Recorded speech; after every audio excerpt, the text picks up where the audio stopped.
welcome back to Medical Coding with Blue. Today's episode is all about my review of the Optum 2024 ICD-10-CM Expert for Physicians.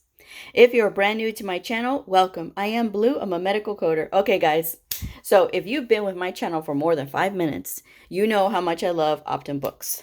I will say this first, this is not an ad for Optum, okay? But I do love their books. I like talking about them because I feel these are the most comprehensive books. Now, if you know another publisher, you like that other publisher, that's fine. That's your business, but this is my channel and I'm going to promote what I like, okay? Again, Optum folks don't pay me, but I will talk about things that will benefit coders all day long because that's just how I am. So this book is, again, the 2024 edition. If you want to study medical coding and you want to get your books, but you're saying, Blue, all the books out there are so expensive. Right now, as of today, what am I doing in October? January 2023, they still, on the Optum Coding website, have the 2023 editions up. You can get the 2023 edition of the ICD-10-CM Expert for Physicians for $22.99. So if you're going to be learning it, this is just something that you can learn with. So that's okay. You don't have to necessarily learn with the 2024 edition right now, especially in the beginning, because there's plenty of resources on the internet for the new coding guidelines, but just working with the old codes is totally fine while you're still practicing and learning, all right? That way you can get your foundations down. You can save a little bit of money at the same time, okay? So with that said, here we go. We're going to review this book. But the thing I want y'all to notice is that this book is very clean. I keep my books clean. And the thing about it is, guys, a lot of you want to clutter up, write, highlight, tab, do all kinds of garbage to your books. This is a reference book. It's not a workbook. Don't sit there and tell me, well, that's how I learned. That's why you have workbooks. That's why you have workbooks. This is a reference book. It should remain clean. It should not have writing. It should not have tabs. It should not have highlighting. Doctors and scholars write these books.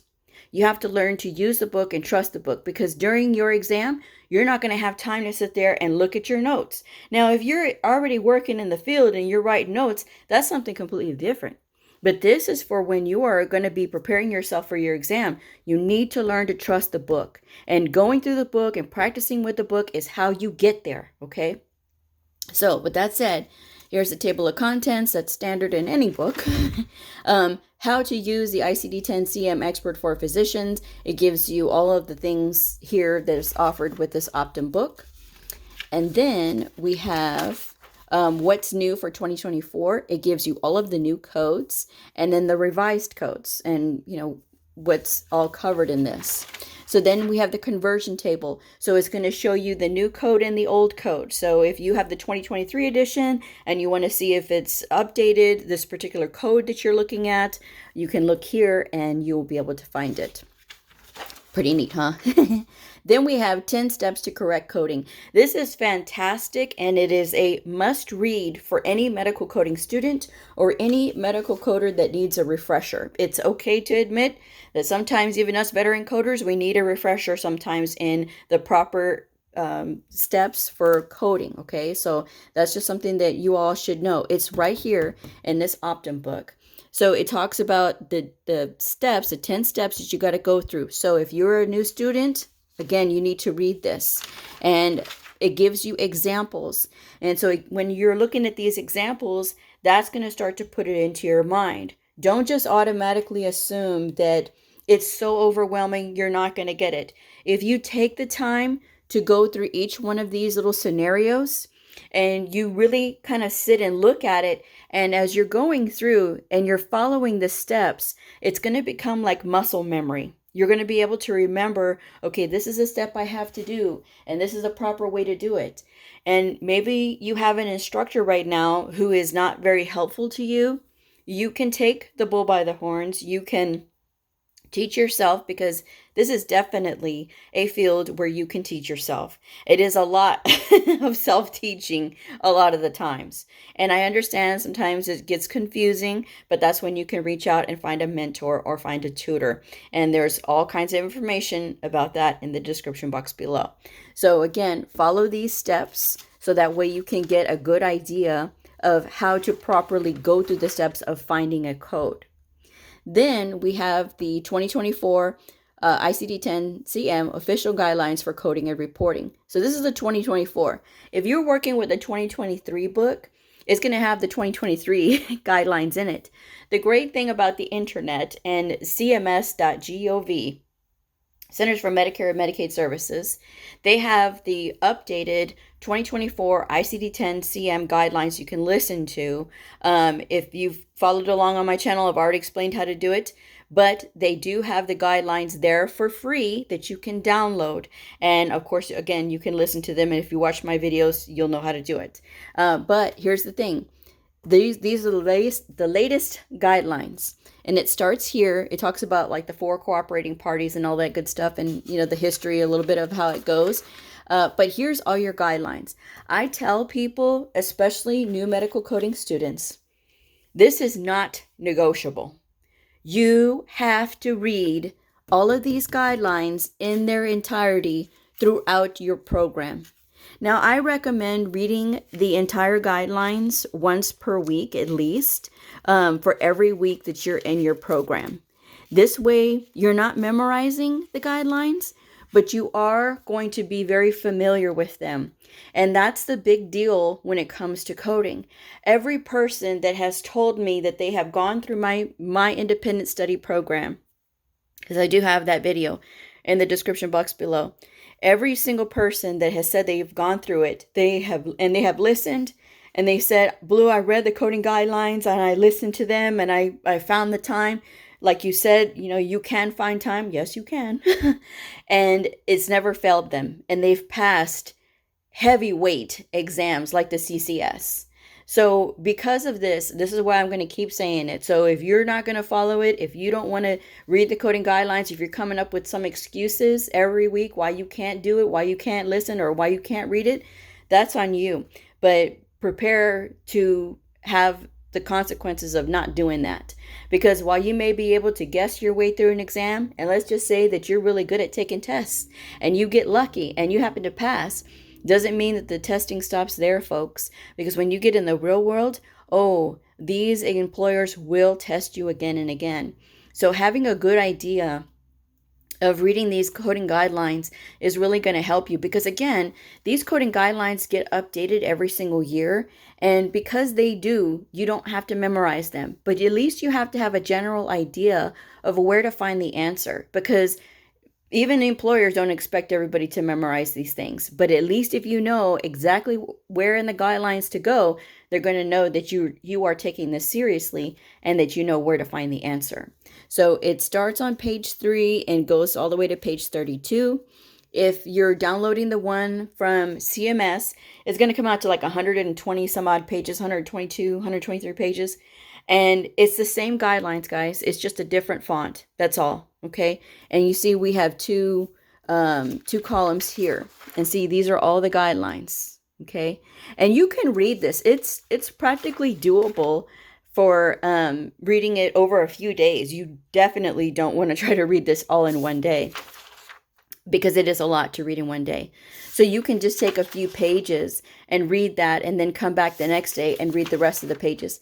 And you know what? If the first time you're trying to go through these guidelines, it takes you a couple of weeks to get through the entire guidelines, it's okay. Don't feel bad, because learning to read and read faster is like a muscle. It takes time to build it. So you don't want to sit here and try to be rushing through and trying to like, I'm going to get it. And then because you don't get it, then you get frustrated and you just give up. This is part of the process, guys. So make sure that you're reviewing these guidelines, reading them in their entirety once per week. And I'm telling y'all, it's never served anybody wrong. Okay. And I've had people say, well, they want to make sure that they're not wasting their time.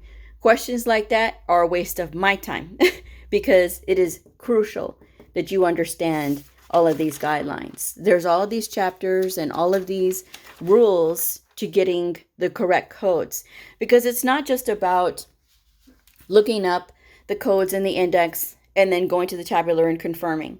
It's actually understanding which codes are you going to be picking up, because in certain situations, you're not going to be picking up symptoms. And in other situations like sequela, yeah, you are, because that is like the manifestation of, whatever the injury was, as long as there is a causal relationship. So again, reading the guidelines is key to understanding that. You're not going to understand them the first few times that you go through them, but the more that you go through them, the more that you read them, the faster you're going to get with reading, and the more you're going to start to understand it after a while. And it will start to make sense and click when you're in the real world and you're in these scenarios and situations. So that's just what I'm going to say about the guidelines. Read them in their entirety once per week. That's all I'm going to say. Here is your index, and it's going to have, all of your main terms, and it's going to, of course, give your subterms and everything else that you need to look up the codes. And it's quite big. It goes on for a little while, and there's a lot of sections to it. But I also recommend that you look through this book. And in part of doing your job to get prepared is to look at all these pages and just to flip through them. You don't have to read everything, but at least it will give you an idea of what to expect. And then it'll stick into your mind. Your brain will go into like a little bit of a deja vu and you'll think, oh, I've seen a code for that before, or I know that there's a listing for that here. So you want to do that. You want to take the time to flip through and look at all the options that you have. Again, you're not memorizing, but this is just to get you comfortable. A lot of people are uncomfortable with big books. And they say, well, I hate this book. I don't like it. It's so big and bulky. This has all of the diagnoses known to man currently. All of the diagnoses known to man currently. And you have to learn to look stuff up. You have to learn where things are in this book. And you have to learn the terms. There's going to be things that they're going to be worded kind of funny. Like instead of fight in the book, it's under brawl. Right? Who says brawl, right? But if you, again, are looking through the book, you'll be able to understand that. Okay, so it's very important that you go through these, go through the index, so that way you can find everything that you need and know where everything is at. Because here we have all of our diagnoses, of course, and then we get here to our neoplasm table, and those are all your neoplasm codes, all right? And then we have our table. It continues on with our table of chemicals, okay? So then we have our external cause section, which starts right here, okay? These are all of your external causes. How did an injury occur? And if it is an initial injury, then you're going to be talking about, okay, like, where was it at? Is this work related? What were they doing? Was it a perpetrator who did this? And who was a perpetrator and that kind of thing. So here's all of the external cause listings. This is another section that is really awesome to get through and just kind of look at all the options that you have and see, because that way, again, you're getting familiar. Now, it doesn't really matter where you're going for your first medical coding assignment. If you're going to a place that's like maybe the ER, this is going to be a fantastic thing for you to do. And even if you're going to like a family practice, again, you still need to know these external cause codes, because family practice, they see everything. I mean, they see colds and they see injuries, they see all kinds of stuff. Well woman, well child visits, and they do everything there. So that's the thing. You want to be able to look and get familiar with everything. And, working again in family practice, you're going to see a lot of external causes there reported as well. And for some people, they say, oh, it's not that really important that we report the external cause code. And yes, while there is no national requirement for it, there are some states that do require it. But it's not a reason to not report it. It's not a reason to not get your providers on board. You know what I'm saying? Just because it doesn't have to and it's not necessary doesn't mean that we should enforce that. Okay? So that's why I'm saying you want your providers to be as thorough as possible, because you never know.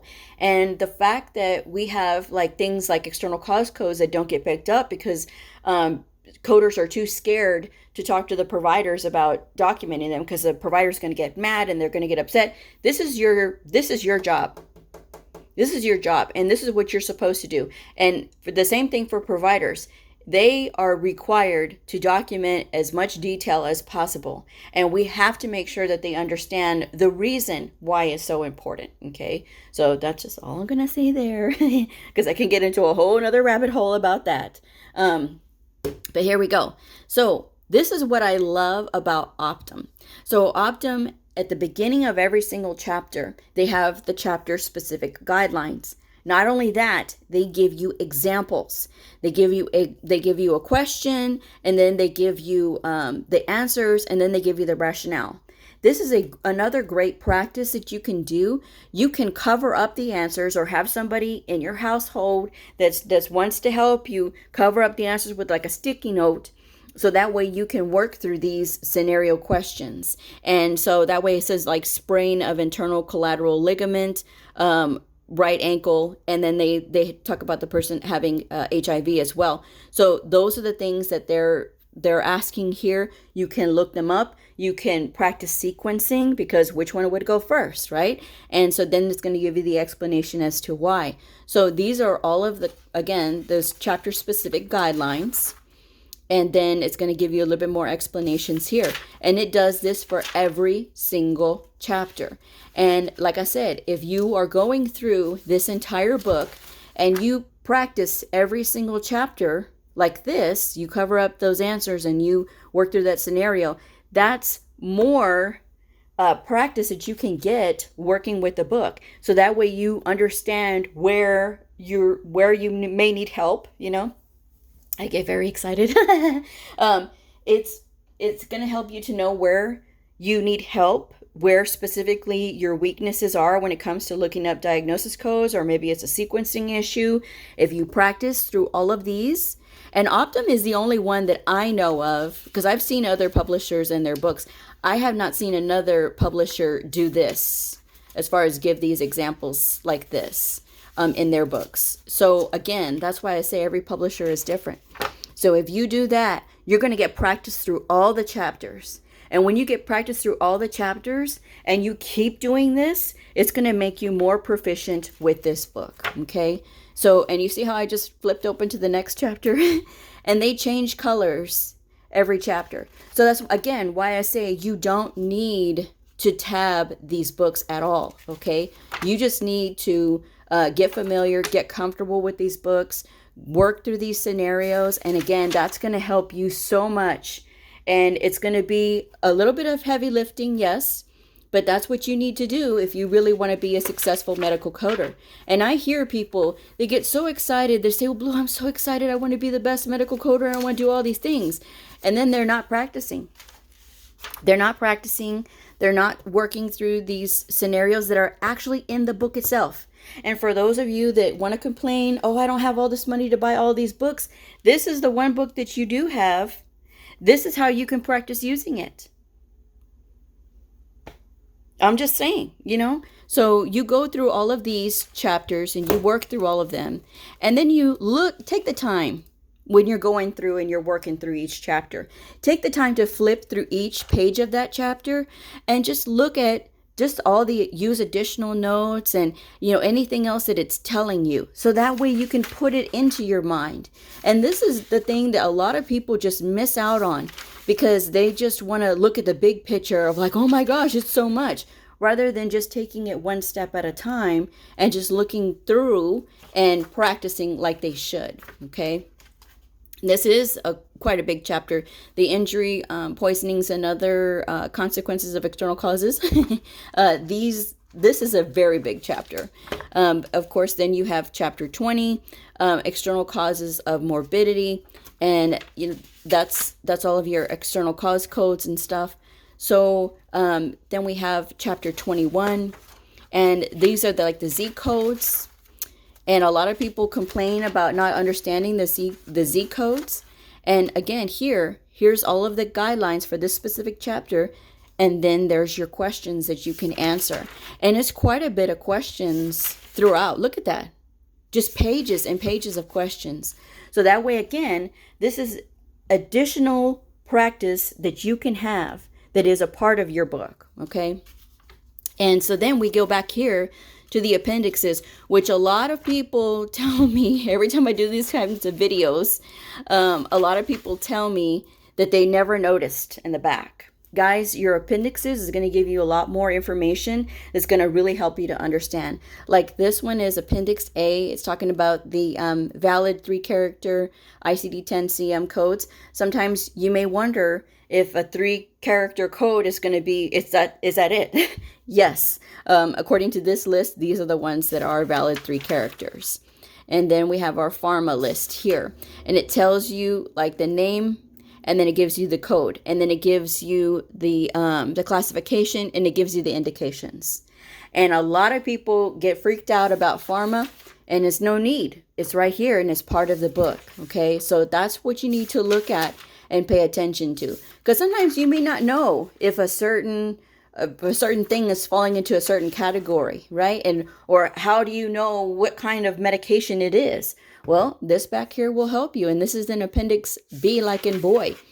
Appendix C, like in cat, we have the long-term use, okay? And then these are like all of the brand names, okay? And it'll give you like the code and tell you kind of what it is. So again, this is another great place to look at, all right, to get that pharma practice in. Then we have the D codes. These are Z codes only as principal or first listed diagnosis codes. So another one that you need to pay attention to, okay? Like those pre-op appointments, that Z code is there, listed there. And so then you know if you have a pre-op appointment and you see that Z code here, well, you know that's going to be your first listed code, right? So then we have Appendix E, which is the Centers for Medicare and Medicaid Services Hierarchical Condition Category, the HCC rules, okay? So it lists everything here. If you're interested in being an HCC coder, that's something that you want to look at, okay? Front and back. And then we have the QPP, the Centers for Medicare and Medicaid Services Quality Payment Program. Again, something you need to know as coders to help your providers. And so, because they may ask you. And then it talks about the illustrations. So these are great anatomy plates, very beautiful, very colorful.